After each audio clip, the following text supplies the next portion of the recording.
నగర ప్రముఖులందరికీ కూడా పేరు పేరున హృదయపూర్వక నమస్కారం. ముందుగా రాయపాటి సైజ గారికి అభినందనలు.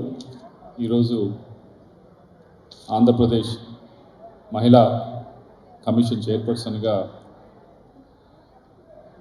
బాధ్యతలు తీసుకున్న సందర్భంగా ఒకందుకు ఆనందంగా ఉంది, ఒకందుకు కొద్దిగా బాధగా ఉంది. ఆనందంగా ఎందుకు ఉంది అంటే, సరే ముందు బాగా తెలిసిన వ్యక్తి. రెండవది నాకు గుర్తు 5 సంవత్సరాల క్రితం,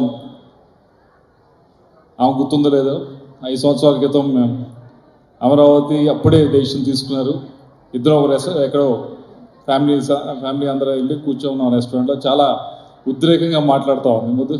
నేను ఇంకా రెచ్చగొడతా ఉన్నా, ఇంకా ఉద్రేకంగా మాట్లాడుతూ ఉంది. సరే, మేబీ అదే కొద్దిగా ఉపయోగపడిందేమో, అదే రోడ్డు మీదకి వచ్చి ఇంకా ఎక్కువ చూపించడానికి కారణమైందేమో. బట్ ఏదైతే 5 సంవత్సరాలు కష్టపడ్డారు, దానికి ప్రతిఫలంగా వచ్చింది, దానికి ఆనందం. అయితే కొద్దిగా బాధాకరమైన విషయం ఏంటంటే, నామినేటెడ్ పోస్ట్ కంటే కూడా ఎలక్టోరల్ పాలిటిక్స్లో ఉంటే బాగుంటుందని నా ఉద్దేశం. బట్ సూన్ అవుతుందని కోరుకుంటా ఉన్నాను. అందరూ ఇప్పటిదాకా మాట్లాడిన వాళ్ళు అందరూ కూడా అభినందనలు చెప్పారు, మంచిదే. అయితే అభినందనలు చెప్పి వదిలేస్తే సరిపోదు, ఏం చేయాలో కూడా చెప్పాలనే నా ఉద్దేశం. ఏమి చేస్తే బాగుంటుంది వచ్చే 2 సంవత్సరాలు అనేది నా ఉద్దేశం. ముందుగా కుదిరితే ఒకటి, నిర్భయ ఫండ్ ఉంది, దానికి ఆంధ్రప్రదేశ్ నుంచి పెద్దగా వాడుకోవట్లేదు అని ఎక్కువగా తీసుకొచ్చేదానికి ప్రయత్నించండి. రెండవది, డిస్ట్రిక్ట్ లెవెల్ కమిటీస్ ఎక్కడా కూడా పెద్దగా వేయలేదు, వేసిన దగ్గర కూడా పెద్ద యాక్టివ్గా లేవు, దాన్ని కొద్దిగా చేసేదానికి ప్రయత్నించండి. మూడవది, కొద్దిగా ఈ ఆన్లైన్లో అబ్యూజ్ అనేది చాలా విపరీతంగా ఎక్కువైంది. దాన్ని ఎంత తొందరగా సైబర్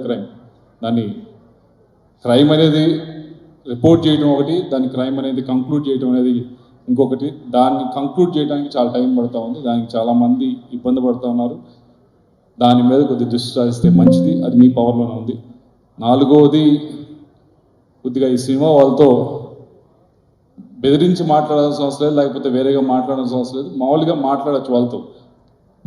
పోర్ట్రేయల్ ఆఫ్ ఉమెన్, ఎలా మహిళల్ని సినిమాల్లో చూపిస్తూ ఉన్నారనే దాని మీద కొద్దిగా వారితో మాట్లాడితే, వారికి ముందుగానే ఇదిగోండి ఇది మంచిది, దీనివల్ల ఈ విధంగా సమాజంలో మంచి జరుగుద్ది, ఇలా చేస్తే సమాజంలో ఇలాంటి ఇబ్బంది వస్తుందని వాళ్ళకి చెప్తే తప్పకుండా వాళ్ళని చూపించే విధానం కూడా మార్చుకుంటారని నా ఉద్దేశం. అది చేస్తారని ఆశిస్తూ ఉన్నాను. తప్పకుండా వీటితో పాటుగా మరీ ముఖ్యమైనది ఇంకొకటి, ముఖ్యంగా నా నియోజకవర్గంలో నేను ఎక్కువగా చూసేది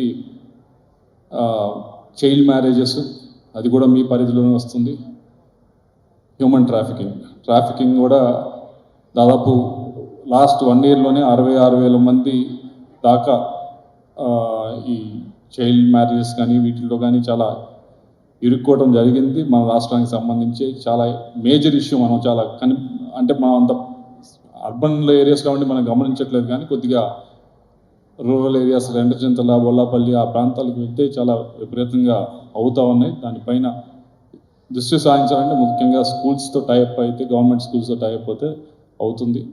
అక్కడికి రీచ్ చేయడానికి, స్కూల్స్కి రీచ్ అవ్వడానికి ఈ డిస్ట్రిక్ట్ కమిటీస్ను ఉపయోగించి చేస్తారని చెప్పి, ఈ ఇచ్చిన సమయం చాలా గోల్డెన్. 2 ఇయర్స్ అనేది కూడా చాలా లాంగ్ టైం. తప్పకుండా you should make a difference. ఉన్నామని కాకుండా ఉన్న టైంలో ఇది చేసాం అని చూపించుకుంటే బాగుంటుందని ఉద్దేశం. చేస్తారని ఆశిస్తూ మరొకసారి అందరి తరఫున అభినందనలు తెలియజేస్తూ సెలవు తీసుకుంటాం.